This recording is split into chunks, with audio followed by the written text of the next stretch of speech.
Lucky you! Best 36 holes in golf. You tuned in to Alternate Shots Podcast, Arnie's Army, where we talk about golf, Marky's, Sandy's, poker, Bond, James Bond. horse racing, I'm all in.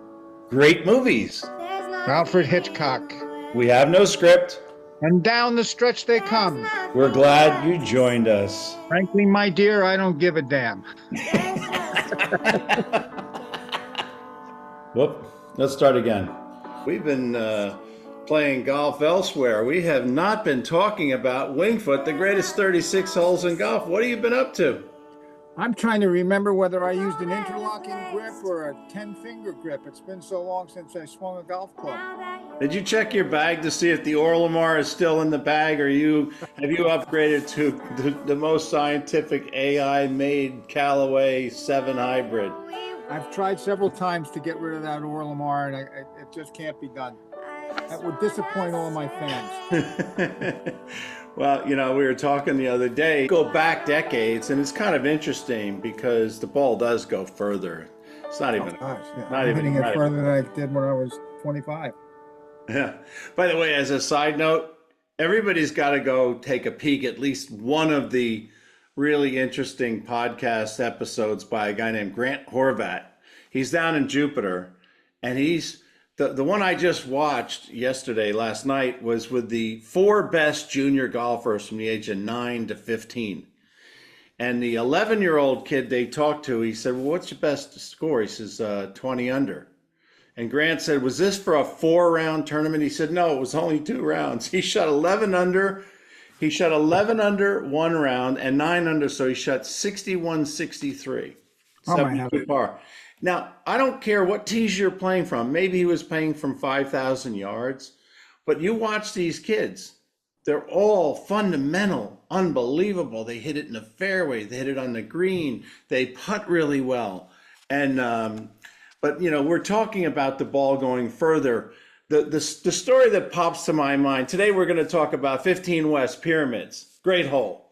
It's kind of like if you look at the back 9 of the West course, you might say birdie hole, but we're going to get into what that really means. And it's the shortest of the par 4s, I believe, other than 11.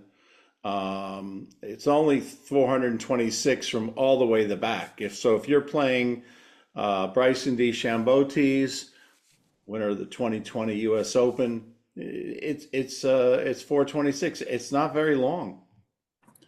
It is in my opinion, the most critical shot making hole of the 36. And I know that bad shots are bad shots, but if there's no place to miss this tee shot on 15, that helps you. If you can't get it down the hill, preferably down in the lower left corner, maybe up on top, your angle's okay. But if you miss it left in that rough, or downhill lie over in the rough, or in that right-hand bunker, it turns from a great treat of a hole to a nightmare. You're just not allowed any mistakes on that hole if you want to par it. Well, 45 years or 50 years of my playing Wingfoot, it was a different tee shot in regards to the bunker. The bunker many years ago, before the restoration moved the bunker downfield, was not a big problem. It was more a problem for the, really short golfer, maybe or the ground ball miss. Or if you flared one off, you deserved that bunker. It couldn't have been more than 175 yards from the tee. Now it's in the landing area, and if you don't snap solid tee shot and you're going in that bunker, that's like a Thurman bogey, a double bogey. It's a Thurman Munson catcher's mitt. It's just deadly, and it's got a steep face on the front of it. So if you're past the middle of the bunker towards the green, you now have 2 issues. Can you clear this lip with anything that'll get you to the green? Tiger Woods can. I can't. So what do I have to do now? Do I just go out sideways and take the penalty? Do I risk putting it in the little brook down there, coming out of that bunker? Yeah, It's a so no-brainer. as much as I love that hole and look forward to enjoying the experience of playing it well, when I hit it in that bunker, as Jimmy Graham would say, as the ball lands, bogey. Yeah. For him, bogey. For me, it could be double, triple. Depending on what you do there. But on the face of it, just looking at it, we're not on a golf course. There's no emotion. There's no doubles, presses, or whatever that we're trying to get out of this hole we've dealt out of the first 14 holes. You got to take a sand wedge or a pitching wedge and hit it to the front left of the fairway before the creek.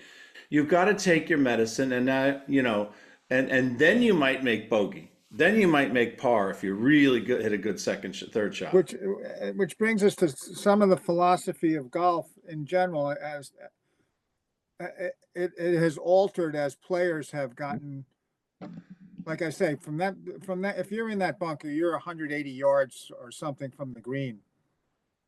Most players like us, I'm not talking about Freddie Couples or Tiger Woods or Scott Scheffler, who can hit a 7-iron 180 yards out of a bunker like that. The face of that bunker sort of dictates how a normal person has to play the hole. Now, if that face was, say, 2 feet lower, it would still be it wouldn't be as much of a nightmare for a normal player, but it would make him think, wait a minute, maybe I can lift a rescue up over this and get it all the way to the green. So in a way, it discourages bad players from taking a chance that they shouldn't be taking. Well, you also got to take enough club that's a layup that's going to cover that. For me, it's a driver. There's no 3-wood, there's no heaven wood, or I'm hitting a driver and I'm hitting it. And the other thing that's interesting there, this bunker versus the other bunker. So this bunker is a great addition by Gil Hans, as if he was Tillinghast. Because you think of to the left of it, 99 times out of 100, if you think you're to the left of it, you're in the bottom of the bunker. Yep. You're looking at that lip, and you're dead wrong, because it's almost like a St. Andrews kind of thing where you're never missing the bunker. You've got to be 15 or 20 yards left of the edge of that bunker to make sure that you're not hitting your set. And then more often than not, I'm yelling, go right, go right, go right, further right, further right. Because if I cut it up over there, I want to be right of the bunker. I don't want to be in it. Yeah, if it's 170 or 180 yards to the green from there, and the hole measures about 400 from the white tees, that would mean the carry's 220. And, most people aren't really in tune with how far they hit it. 220 is a good carry for most 8, 10, 12 handicappers. 6 handicaps, 220 carries probably a 240 drive at the end of the day. Yeah. We all like to think we can still hit a 240, but it's nothing for Justin Thomas. That's a 4-iron or a 3-iron. Well, their problem is, do they want to carry the creek or do they want to lay up in front of the creek? That bunker, they don't even see that bunker. You talk about the creek. I remember your brother Neil telling me the story back in the 60s. On occasion, Mickey Mantle would come up sometimes with Whitey Ford. I'm not sure if Whitey Ford was in this foursome, but Mickey Mantle did play with Don Scanlon, and Don Scanlon was friends with Mickey Mantle through his brother. And so they were out there. Now, this is in the 60s, no cell phones. You're lucky if the telephone somewhere around the golf course was working. Right. You had trouble. And so, Mickey took a driver, and now we're talking about persimmon woods or laminated woods back then easily. Give you a perspective, back in the 60s, Wally Ulrich was famed for hitting a long, long ball. He could drive 1 east, which is 350 or so. And the creek was a 315, 320 carry on 15 west. So he was so far longer than anybody else at Wingfoot. The best golfers at Wingfoot were hitting those persimmon woods about 270, 280 yards. The Kazikas, there were a bunch of Kazikas brothers there. One of them was a scratch or 2 handicap golfer, Mike Kazikas, good-looking guy. He could hit the ball miles off that persimmon club, and it went 275 yards, okay? That's how far he hit it. Back to Mickey Mantle. So he hits a drive. He played crushes a it. slugger. Yeah, probably ball and club.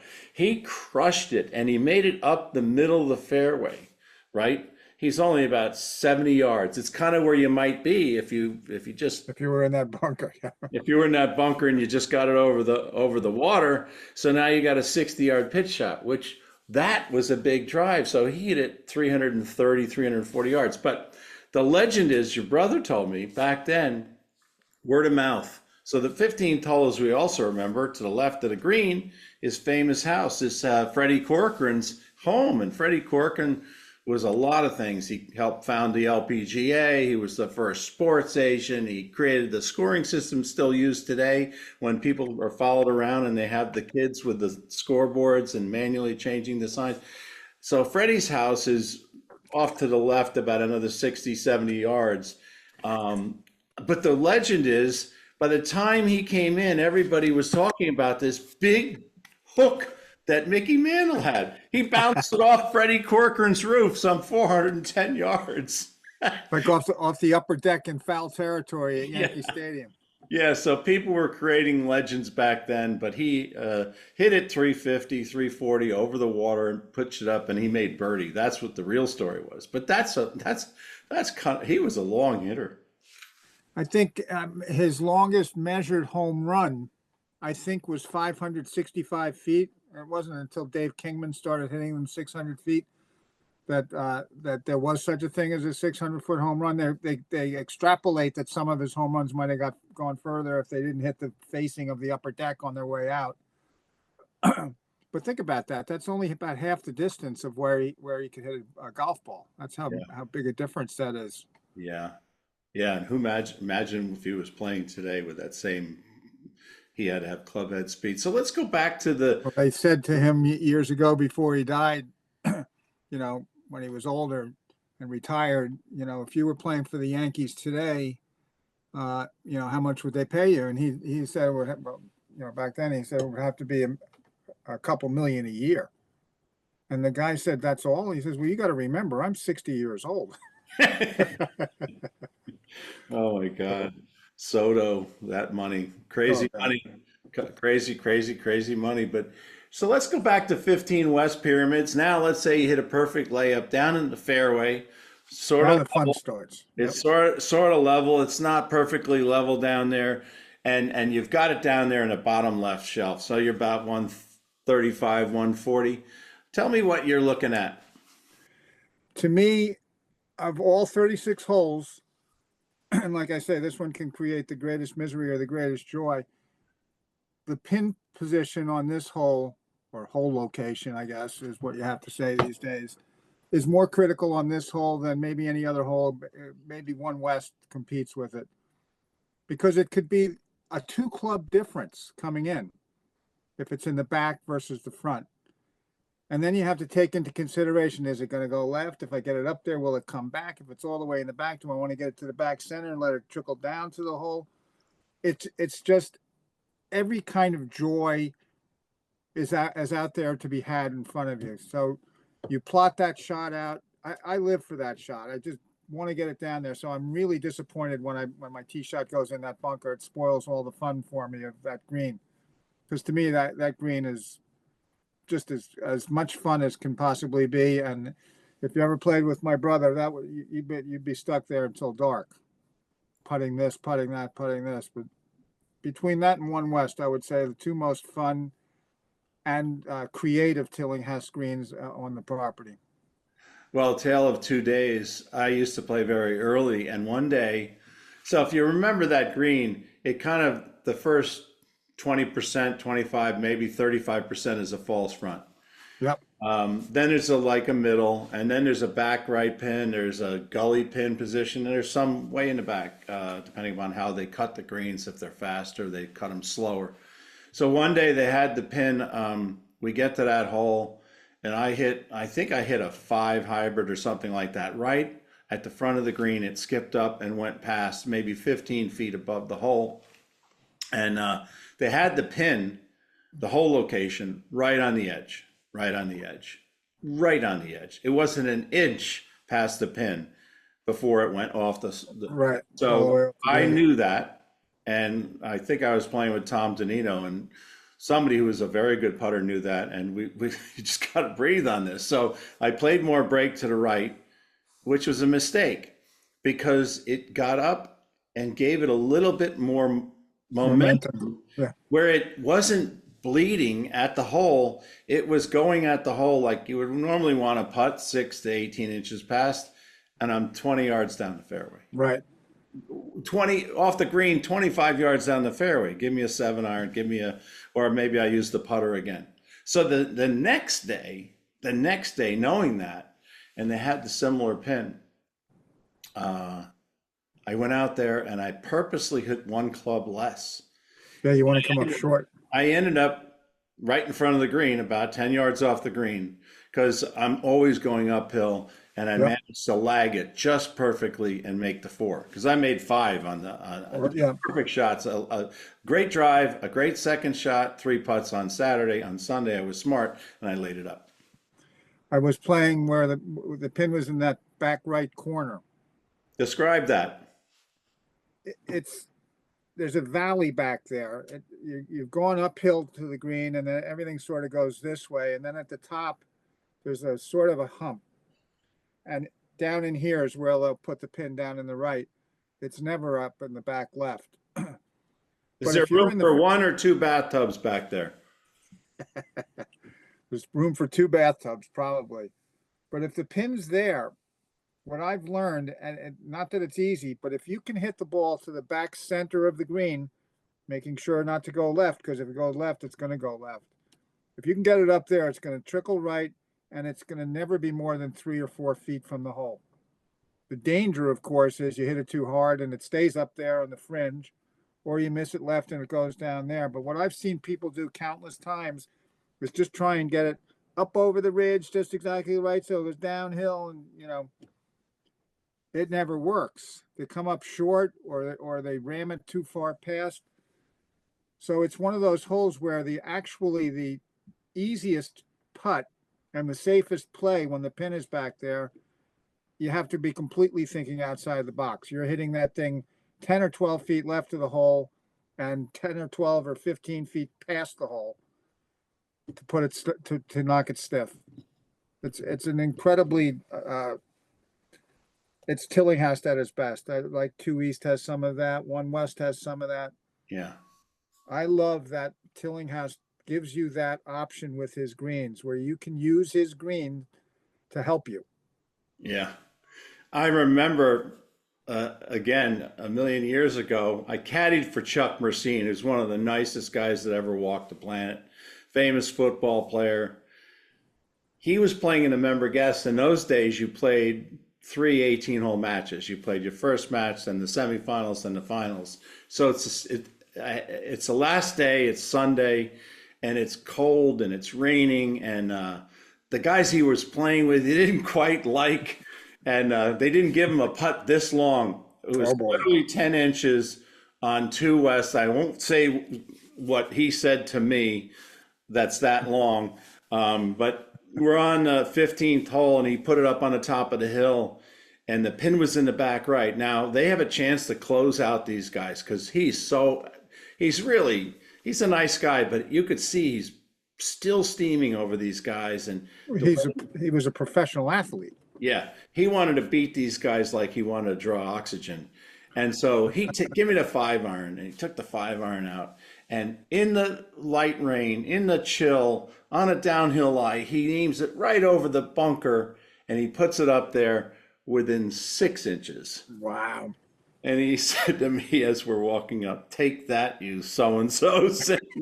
Beat them 4 and 3 there, because it wasn't a point system. It was, just match play. And I don't think I've ever seen a better shot by anybody, even pros. Maybe somebody's holed out in the open there. I'm not sure. It's a dangerous approach. And that bunker is another thing. It's extremely intimidating looking, and it's a very deep bunker. But it does provide you with a lot of fun shots also, depending on where the pin is. It's not an impossible up and down from that bunker to the back right corner, for instance. Well, people are wondering which bunker you're referring to, because there's 2 Oh yeah, the one on bunkers the left, there. the one on the left is, again, depending on where the pin. I'm talking about the one on the right, the deep one on the right. Yeah, that's a half of a 15 East deep bunker, right? That's a real deep bunker. That's a deep bunker. Yeah. but you can be coming out at an angle that makes it a little less deep if the pin's in the back. And if the pin's in the middle, you know, you do have backstop. From either bunker, you actually have backstop. A little bit like the left-hand bunker on 2 East, where you can hit it up above and let it trickle down. So getting up and down from those bunkers is not impossible. You don't want to be there, but if your opponent's in there, you can't write the win off yet. Well, I saw somebody hit it really thin, and they had to say four to the people on the tennis courts at Quaker Ridge. You know, it's not much out of bounds at Winged Foot, but you go over that green, you're going to be out of bounds. Yep. Yeah. Yep. And but it's certainly one of the greatest green complexes at Winged Foot, with certainly plenty of fair holes, and whenever mowed right and all that. Traditionally, they don't play the greens in the U.S. Open as fast as we would play them in May or June, but I could see your brother Neil spending hours with you. Have you ever been out there where you had to make a putt before you went in at Oh 15 God, putts? yeah. Oh, absolutely. What was the putt that you chose? Depending on where the pin, it would always depend on where the pin is, but usually involved a backstop. And it was always a long putt. So if the pin was in the back, we'd take the ball all the way to the front of the green and try and play the up and around, you know. If the pin was in the middle, we'd take the ball to the front right and see if we could get it up to that backstop on the left, which you can, but it's critical where you hit it there, because it'll come down this way straight, or it'll go that way, or you might get one of them, and that's what you're looking for. You got to get it, you know. And doing it with him was always fun, because he'd plot this out, and as we do it, he'd put a tee down. Then he'd move the tee down. Okay, got to be a little outside this tee. Got to get it to this tee, and so it would look like a graph. Yeah. By the time he was finished with 3 or 4 tees out there, it's got to go up to this tee. It's got to go that way. Then, yeah. I think this is the green in the Open in 1974, where Trevino was heard talking by one of our members. He said, "This is some golf course. I haven't made a putt. I haven't made a single putt all day."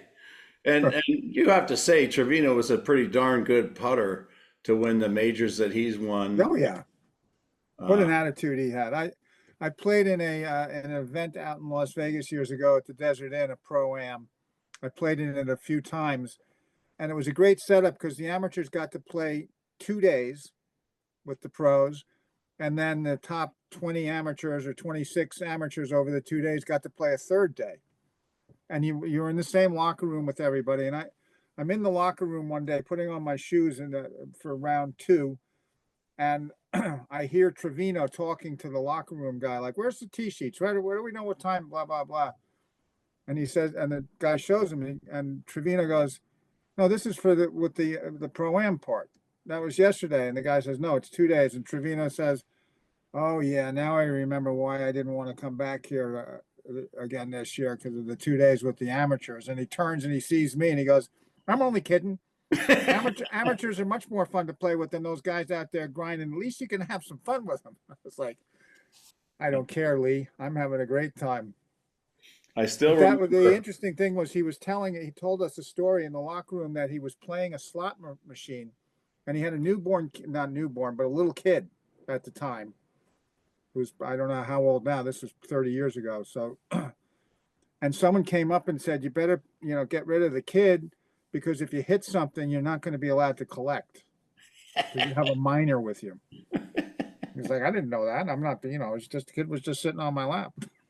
He had a bunch of funny stories like that. For example, the first time he ever tried Gatorade, he thought this was pretty good, and then, I guess he forgot they had spiked it with some tequila or whatever. He drank a whole bunch of that before he played the golf round the next day, and he was feeling no pain. Yeah, talk about a cactus cooler. Yeah, too bad we didn't get to see him in his 20s and 25s and 30s playing some of the street games that he played. Yeah, like Chi-Chi and, But I'd like to see him play with that Coke, that Dr. Pepper bottle. Well, he certainly had nerves of steel, and the hole in one he made at PGA West, is unforgettable. What's and more pins in. forgettable? What's more memorable, the hole in one or the hug that Herman gave him, his caddy? Yeah, exactly. Where he picks him up off the Picked him. ground. Yeah. You know, Herman was a But pretty again, good that's golfer. the elation of golf. We've talked about it before. It doesn't matter who you are. When you witness a hole in one or a hole out or a big winding 40-footer taking all these tracks and go in, even if it beats you, you can't help smiling. It's an incredible thing about golf. It's unique. Well, maybe we'll see a hole in one this week on one of my favorite holes that I've never played, which is the seventh hole at Pebble Beach. That little 100-yard, give or take, par three. Oh, that's something else. Never been to Pebble. It's going to be one of the misses. Any last thoughts on 15 West? I do think it's a birdie hole, Hit especially it if you left lay center, out baby. properly. Hit it left center off the tee. Yeah. And if you When you're standing over the ball, do not think don't hit it right. Then you will hit it right.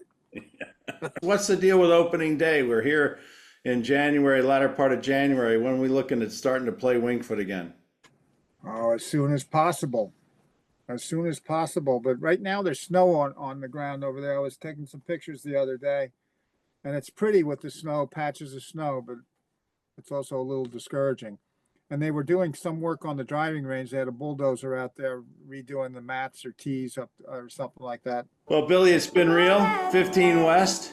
This is about 2 years that we've kind of done this now. We still got 16, 17, and 18. Plan on doing that this next couple of months. Maybe by opening day in May, we'll have the whole 18 done. What do you think? I hope so, because then we get into the longer days and we might be able to play the next 18 holes in the same day. Oh, I can't wait for the next one. This has been great, Billy. Have a great day.